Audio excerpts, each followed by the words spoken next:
So I can admire them and I can love them, but I don't have to want to make them. When you're looking at other people's artwork, even in your own medium, you don't need to do their work. You can love it and you can enjoy it, but you don't have to try to do it. Hello, all my wonderful, unique creatives out there. Thank you for joining me on the Sage Arts Podcast. This is Sage, and yeah, it's just me again today. That's been kind of the role for the last month and a half. I guess I had Brett in here. But yeah, it's just things are still wacky. I think I mentioned it last time. It's getting better, or was getting better, until Brett broke his toe. Brett broke his toe. He was actually kind of sleepwalking, and he ran into the bed. Many of us do this, but he just did it all the way, broke his pinky toe in 2 places. And so I've been pulling double duty with the dogs in the house and everything else because he can't do a lot of things that require balance and 2 hands at the same time. So it's always something. It's always something. So in any case, until things settle and I know that I'm going to have time to get some guests in here and give them the quality time that we need to, it's just going to have to mostly be me. I'll probably pull Brett in here again at some point. But in any case, today, come in and join me if you would. I couldn't get the dogs even to come in with me. Today, the lounge is open. Come have a seat, bring a coffee, a tea, a wine, a whiskey, I don't know, whatever you need, and come have a seat with me and join me for this little conversation we are going to have on really how you compare yourself to others, or what you use to measure your worth and success as an artist. So I was going to call this, and maybe I end up doing this, I don't know because I haven't named it yet, but I was thinking something like being your own yardstick. Yardstick just is a way of saying how you measure where you are in what you are doing or trying to accomplish. So the yardstick in art often comes down to looking at what other people are doing and comparing ourselves and saying, where do we land in terms of what we think we should be doing or should be able to do or want to do. And that often results in us measuring ourselves in terms of other people and what they do and their talents and what they're producing. But, you know what I'm going to say, you shouldn't be using other people as your yardstick for your art. So that's not new, but I want to talk about what that means, and I want to talk about why we do it, so you understand what's kind of fighting against you if you wanted to not do it. But it is actually a very normal and natural thing that we do as human beings. So we'll talk about that. We'll talk about the role of comparing ourselves to other people, what it actually should be doing for us, or how we actually should be using that. And then how to create a yardstick that works for you, that keeps you motivated, that keeps the joy in your work, that allows you to progress in a way that is reasonable for you and just makes you happy in the whole process of creating art and being an artist and living a creative life. Okay, so that previous, 3 minutes was actually recorded a week ago. And I had to stop because my throat was sore and I didn't know why. And I thought, okay, I'll just finish recording the next day. And I ended up getting sick. So I hope I'm on the tail end of being sick, but I'm down to the wire. I got to get this recorded for you. So hopefully I can keep my energy up. Hopefully I don't sound too funny or start mumbling out of my tired, sick, sore throat. It's still sore, unfortunately. But I'm going to get this done. I'm very determined to get these things done. I feel like I've been thrown so many hurdles lately in trying to accomplish certain things, the podcast being one of them, because it's a lot of work. I absolutely love doing it. So it's not like I'm complaining at all, but it does take time and makes it sometimes tricky when life just wants to, test my resolve. So anyways, here we are. We're going to talk about comparing ourselves. And like I said, you understand that the idea of comparing yourself to someone else is probably not the best way to kind of live. It's not a very satisfying way to live because there's always going to be someone who is going to do better than us. And because of that, we will always not be the best, the greatest, whatever. Now, there is a positive aspect to that in that we have something to strive for, but it can also be very frustrating because we see where our talents and our mediums and our form can take us, but we can't seem to reach it. So there has to be some kind of, I don't want to say resignation, but understanding that when you're looking at other people's work, when you're looking at the skill sets and the style and everything else that you see in other people's work that you admire, that's not you. You are not ever going to be them.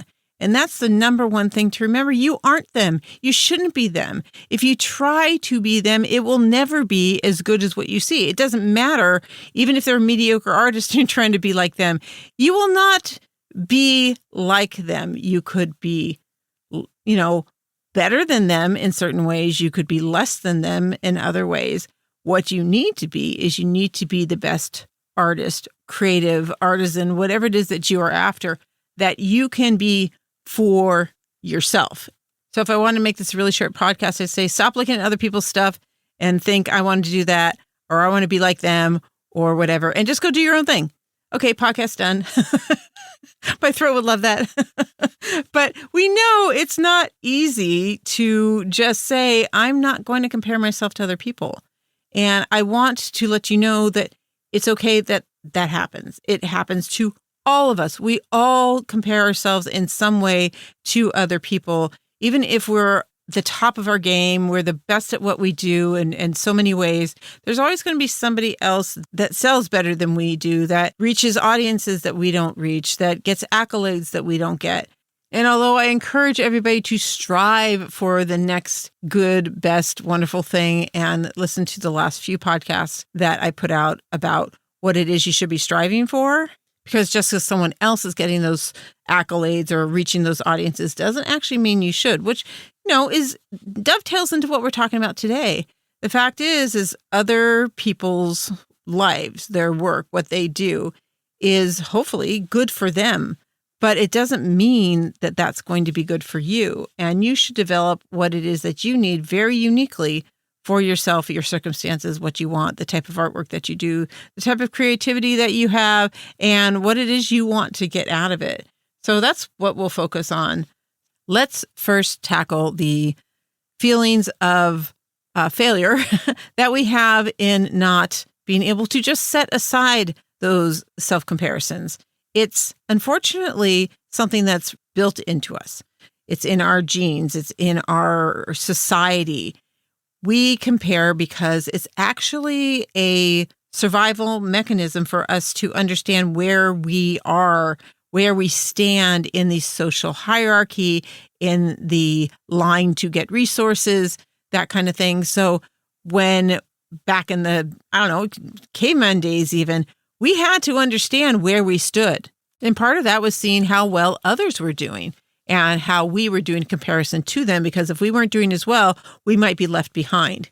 We might not be seen as a valuable part of the community, because if we weren't able to bring in food or whatever other resources were needed, then we could be left behind if we weren't valued.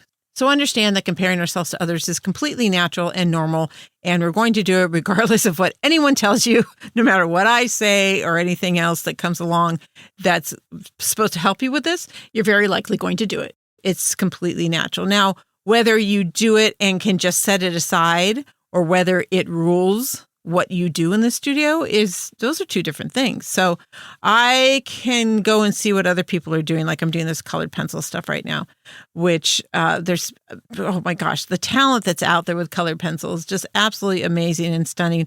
A lot of it is photorealism or hyperrealism, and it's really incredible. That's not really what I want to do, but I really admire what other people do. I want to know that I have the kind of control over the medium that these people have. And so I do kind of compare myself, my little efforts right now, to what other people are doing.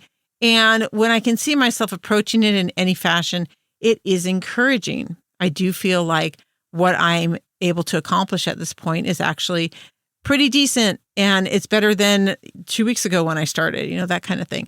So our comparisons that we do make can be useful in terms of judging where we are in our work, but those comparisons shouldn't be there with you in the studio when you're creating, so you're not looking at your stuff and what you're doing going, gosh, is is that kind of like those other people's work? Or is this kind of like these amazing artists that I've seen? Or am I approaching their level of talent at all? Do I see myself being able to at some point? Now, I do have to say, there were times when I've been working on this stuff, because color pencil is the worst. I'm telling you, it is the worst when it comes to feeling good about your art as you're making it. It looks like crap. Your first few layers, you look like some scribbly child in kindergarten just putting random colors all over the place. And you're like, I know this goes here and I know this goes here, but it looks like, ugh, and it comes out later. I mean, you work on, you layer, and then the image kind of comes out. And it's unlike polymer clay, which is like whatever you're making, that whatever's in front of you, that's what it's going to be. That's it, So if that doesn't look right, you got to fix what's in front of you. So it's a little bit of a different mindset for me.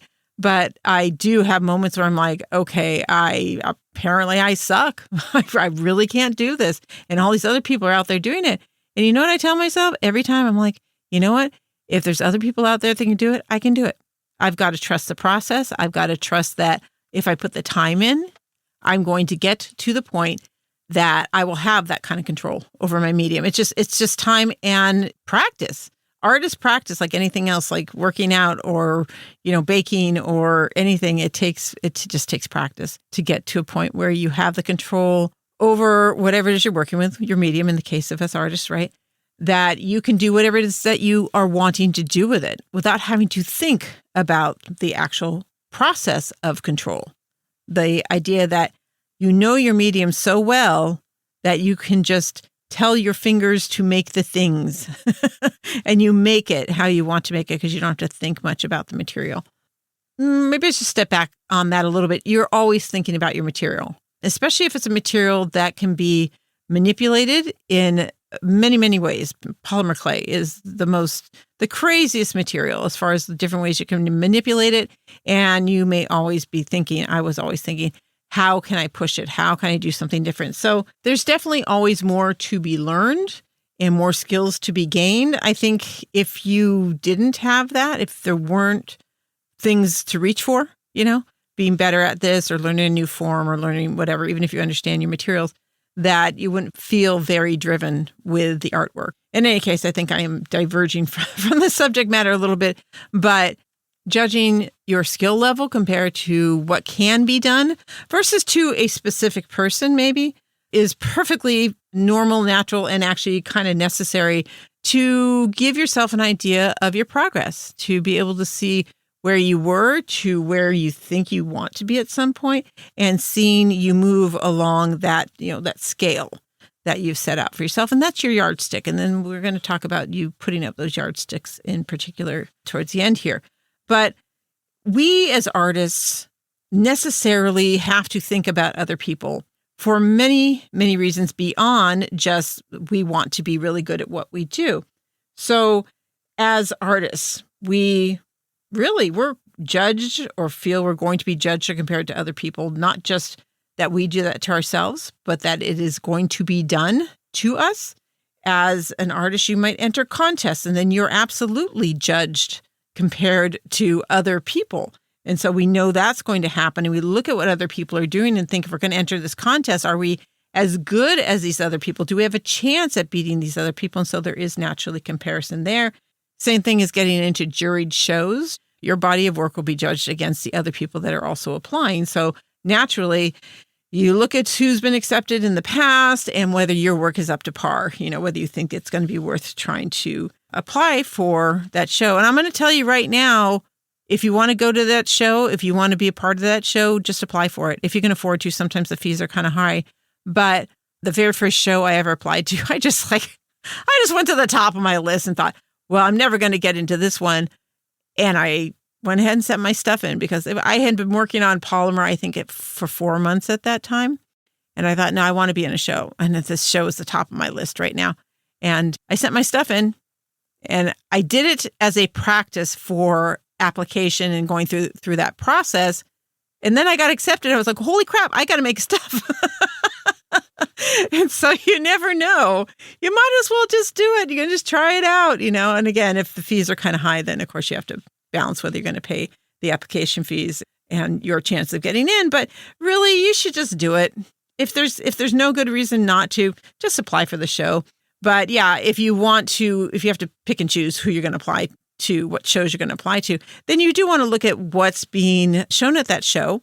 You don't want to be like the other people at the show. You want to be of a caliber equivalent enough to what other people are bringing to the show, but you don't necessarily want the same stuff. And the reason I got into that first show is because no one else had been doing polymer jewelry and submitting anything like that to the show. And that's why I got in. I mean, I was doing pretty good too.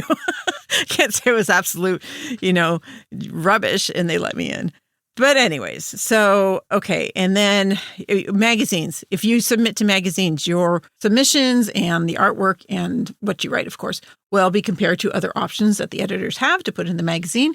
And then if you apply for classes, say, they're going to look at your skill levels and your experience and what you can bring to their show or set of classes or workshops or whatnot in comparison to the other people that have also applied.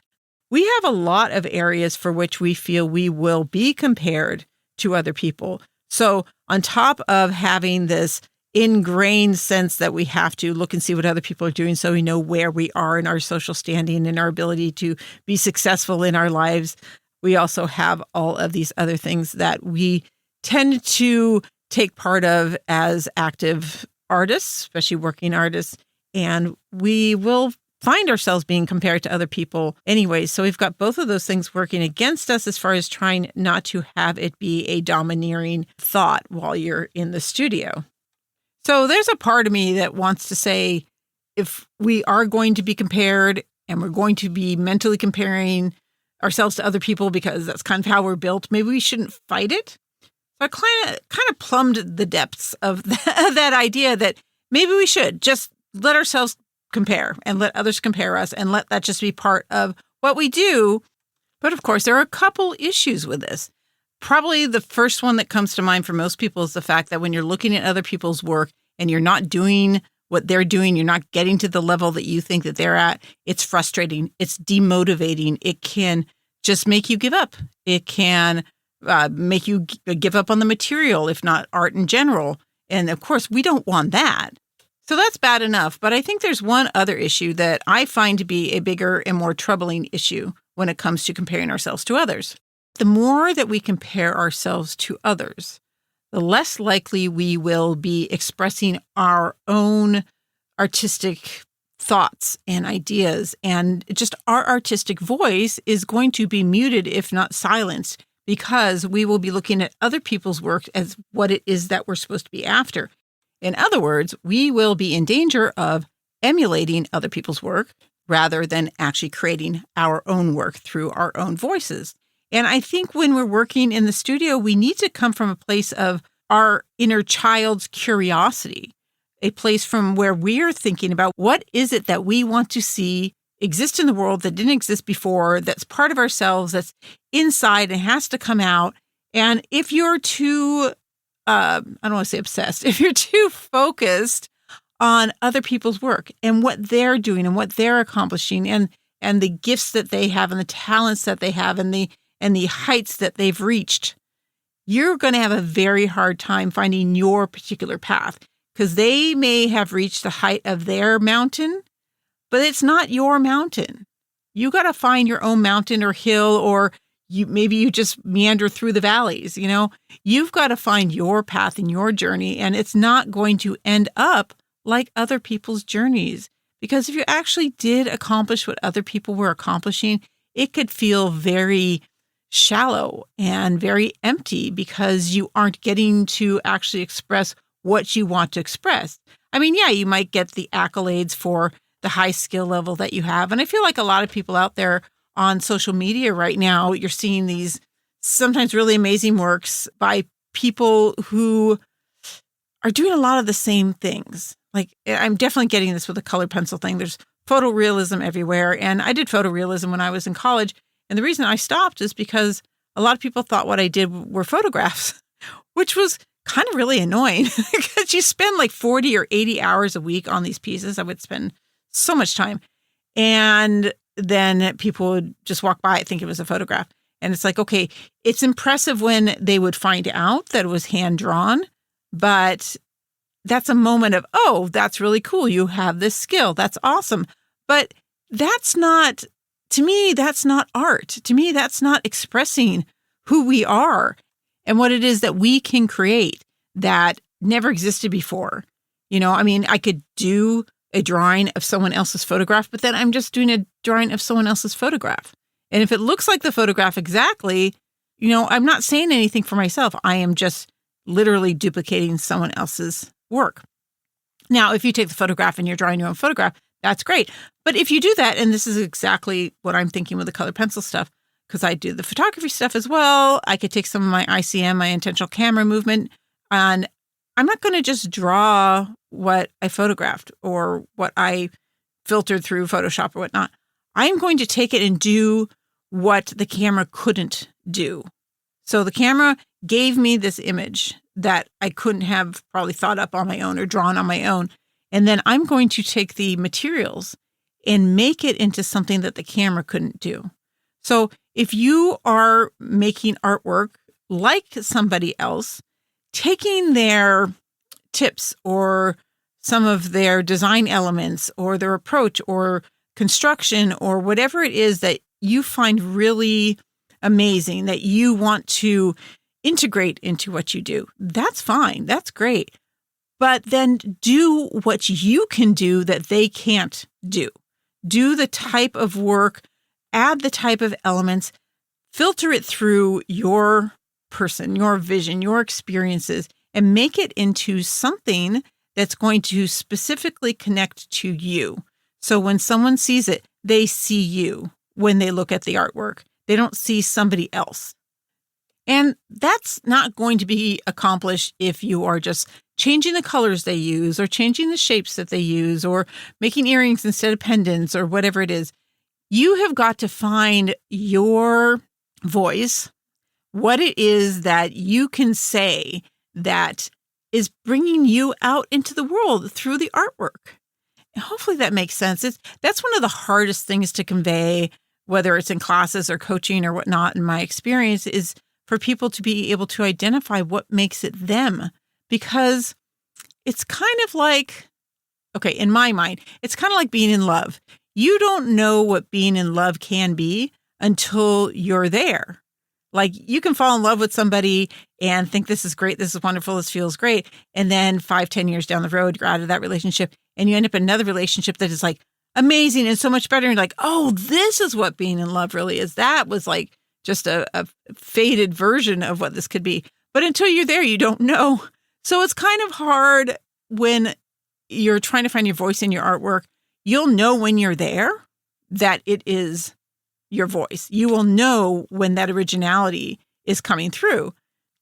But the great and wonderful thing is you don't know how much of your voice is existing in that until you get to like the next level. So you can continue to work on your version of the medium and the forms and taking inspiration from other people and putting yourself into it. And at some point you realize this really is me. It doesn't look like anybody else's, or maybe it echoes other people's, and maybe it has that edge or twist or mood or something that says that's you. But I think at that point, you're just at the beginning of your voice's potential. And eventually, if you keep working and you keep being curious and playing with your work and playing with materials and forms and even other types of materials, bringing things in, trying different things, you will eventually develop a voice that is very distinctly you, that is not hearing in the back of your head, this doesn't look like what other people are doing. This doesn't look like the type of great work that I'm seeing online or that I've seen in classes or I've seen in the books, because it really shouldn't. As much as you might want to do what other people do because you admire their work, you can admire their work. You can love what they do. But just because you love what they do doesn't mean it's what you should do. I mean, I love art quilts. I think art quilts are amazing. The things that these people do is just incredible. And yeah, there's a part of me that would like to try it, but it's not really where my voice would be best put or used. It's not where the majority of my curiosity leans. So I'm not going to make quilts. I'm just not going to. I can admire them and I can love them, but I don't have to want to make them. And that is the same thing as when you're looking at other people's artwork, even in your own medium. You don't need to do their work. You can love it and you can enjoy it, but you don't have to try to do it, if that makes sense. So you have to find what it is that really speaks for you. And we'll talk about how you can do that in just a second. But I want to just bring up the fact that we are comparing ourselves to really usually poor measures of what it is that we could do. So, for instance, social media. I feel like it's the bane of our existence these days. It's a great way to keep in contact and to see other things, and we're exposed to all kinds of wonderful things we would never have seen before.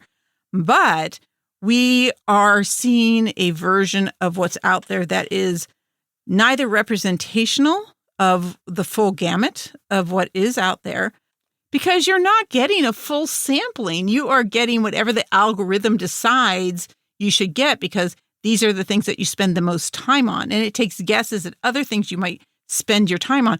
All the algorithms are trying to do is keep you on the social media platform.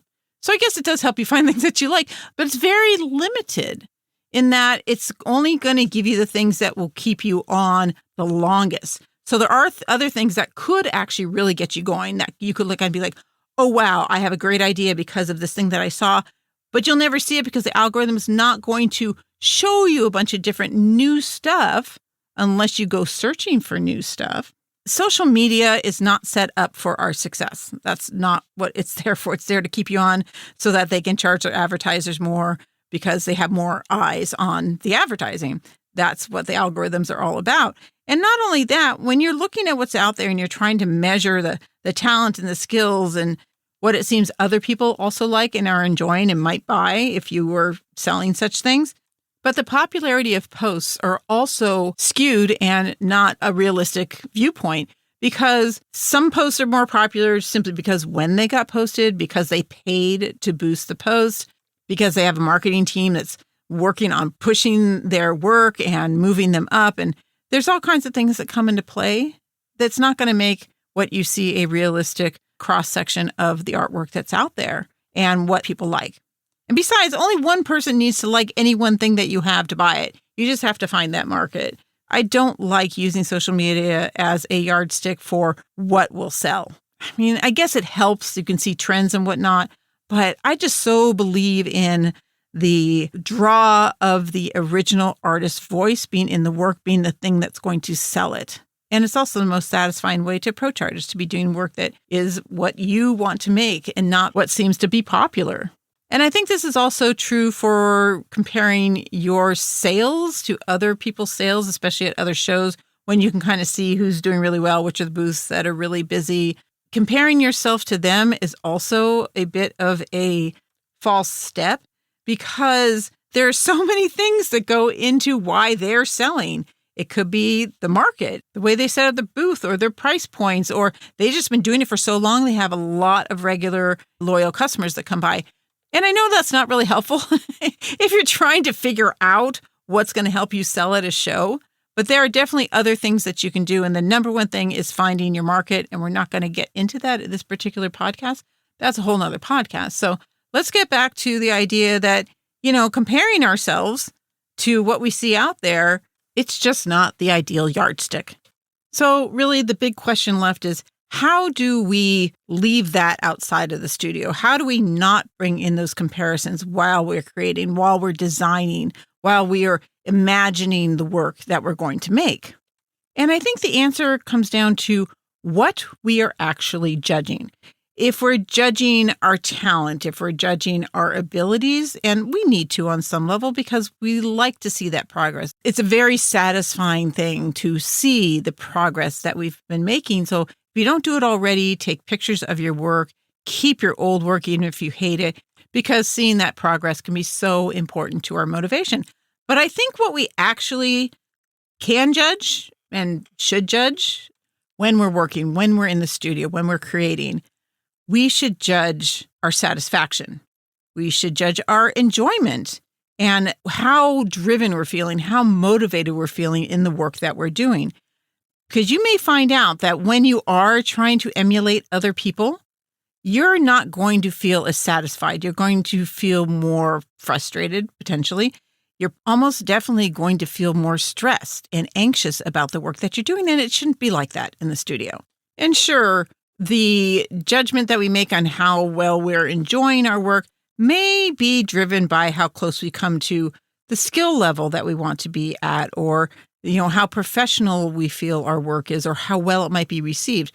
Those things do come into play, and they are hard to keep out sometimes. But I think if you are measuring the enjoyment level first and how well you are satisfied with the work that you're doing, if you can get into flow and not have those thoughts or those critics or editors or whatever it is that you want to call it sitting on your shoulder, and you're just working from your curious child self, then I think that is the best judgment of whether the kind of work you're doing is good work or not. I think it's so important to keep in mind that as artists, a big part of what we're doing has to be the process. And I say has to be because you never know what you're going to end up with. You never know if you're going to sell it or show it or if other people are going to like it. You have to like it first. You have to like the process. You have to like what you're doing. This is a big part of your life. You're going to put that much time into something and then just hope that other people like it.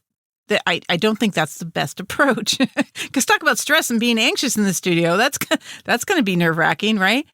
You must enjoy the process.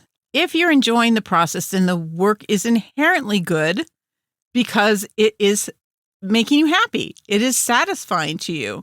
And then the outcome, the end product that you produce, in a lot of ways, I feel like it's secondary. I know it's our end goal to make this thing for all of us, but I think if we can put a greater value on the actual experience, it's going to be a lot easier for you to let go of this is what other people are making and this is what it should look like, because we don't really have those comparisons for the process itself.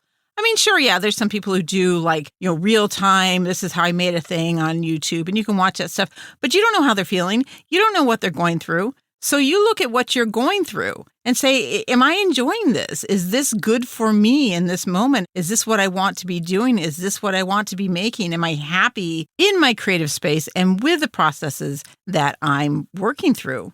And I want to acknowledge that that can actually be a hard thing to determine, because for some of us, we are so wound up in our potential success and comparing ourselves to others and what our success will look like compared to other people.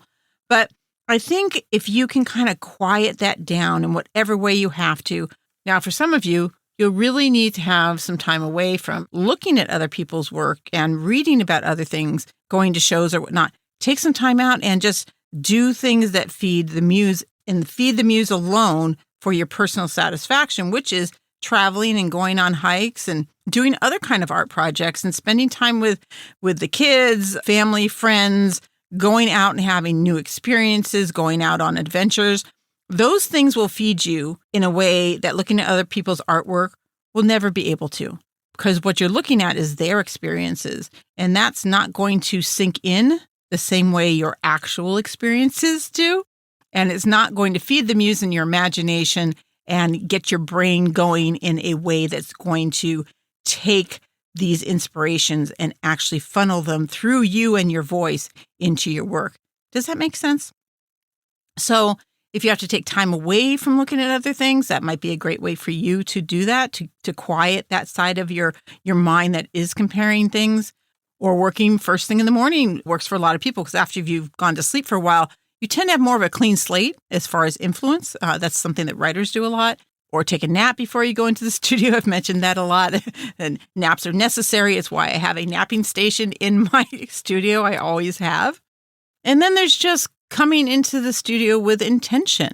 Just think, I want to enjoy the process. I want to be 100% present and mindful of the work that I'm doing without outside influence. And for some of us, that kind of mental preparation is sufficient, is good enough. And if you can quiet down that outside influence enough, you'll be able to recognize, I'm having a happy moment. I'm really excited about this thing. You go from, being kind of tired and exhausted and sitting down your studio table to an hour later taking a break and dancing into the kitchen to get to, fill up your tea or whatever. I do that Brett's like, I thought you weren't feeling well. I'm like, well, I was drawing. And, I've been sick this whole week. And then a couple times I did actually come out and do that. I was like kind of singing and dancing. He's like, you okay? You feeling better? I'm like, no, but I was drawing, so I was happy. So if you can recognize those joyful moments, the satisfaction that you have when you're in the studio and not thinking about anything else but the actual experience, you can be happy, of course, with what it is that you produce, and you can take joy in what you produce and the connection that you have with other people because of it, and the accolades that you get, and the sales that you make, or whatever other things you use to judge your success. Nothing wrong with having those as part of what makes you happy and joyful. The big thing is you don't want to have other people's influences overshadowing your own voice and, in essence, creating the work instead of you creating the work. You know what I'm saying?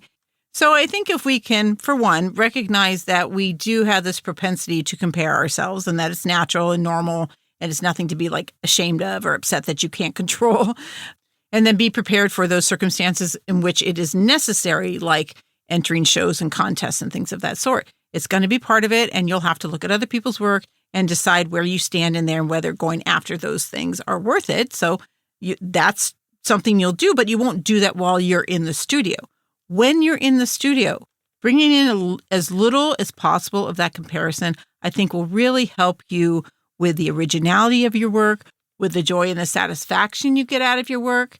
And if you're not sure, you might want to make that a focus. Maybe let's say you do that for the rest of this month. How about you do that for November? Because this month's almost over. That you just look at, what am I getting out of the process when I'm in there creating? And pay attention to that and make judgments on whether what you're doing is making you happy. If the time you spend in the process that you're going through to make what you're making is something that makes you get up and bounce and dance around and sing in the house afterwards. That's how I judge it.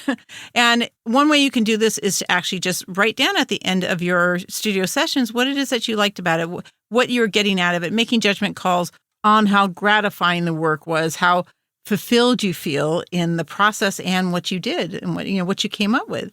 So judge that rather than judging yourself, comparing yourself to other people. And then you can compare your days from one to the other and see, yesterday I just really wasn't into it. And maybe you can identify some of the reasons why. And it may be outside influences, not other artists, but like not feeling well or having a lot of other work to do or having family issues going on or things of that sort. That will bring down your enjoyment of your work sometimes because you're distracted. But on the other hand, sometimes it really shows you how much enjoyment and pleasure and contentment you get in your studio time. So those are my thoughts. I think we can get a lot more out of comparing ourselves to ourselves and using ourselves and what we need and what we want and how we feel as our yardstick than looking at other people and their artwork and what they're doing as yardsticks for ourselves, right? And that's what I have for you today. If you want to tell me your stories about struggling with comparing to other people and where your yardsticks are, I would love to hear it. You can write me at thesagearts.com at the contact page there, or through Instagram or Facebook or YouTube. You can just look for the Sage Arts podcast pages to reach me through there. If you sign up for the newsletter, you can reply directly to the newsletter to write me about anything. I don't care. People write me about all kinds of stuff. And if you don't get the newsletter, you can do so by going to the homepage of thesagearts.com and clicking on the news and notices button. I just send those out when a podcast is available, so you won't get a lot of email from me, and I don't share it or use it for anything else. And if you like what you hear here, and you want to give back, donations are welcome. You can do so by going to the links or buttons on the homepage of sagearts.com. It's about halfway down. And in your show notes and description sections of wherever you're listening to this from, you will find links for those as well. And before you leave, if you haven't already done so, click the follow button or subscribe button or whatever it is, the button that will let you know what else I've put out when I put it out. That's another way of knowing what's going on. If you want to leave a review, that would be fantastic. It helps other people understand what the podcast is about and whether they would enjoy it. So that would be very much appreciated. But what I'd appreciate the most is if you take this conversation to heart and don't let comparing yourself to others or looking at other artwork be something that is detrimental to your own process and your artistic expression. So go out there, feed that muse, stay true to your weirdness. And I'll see you next time on the Sage Arts Podcast.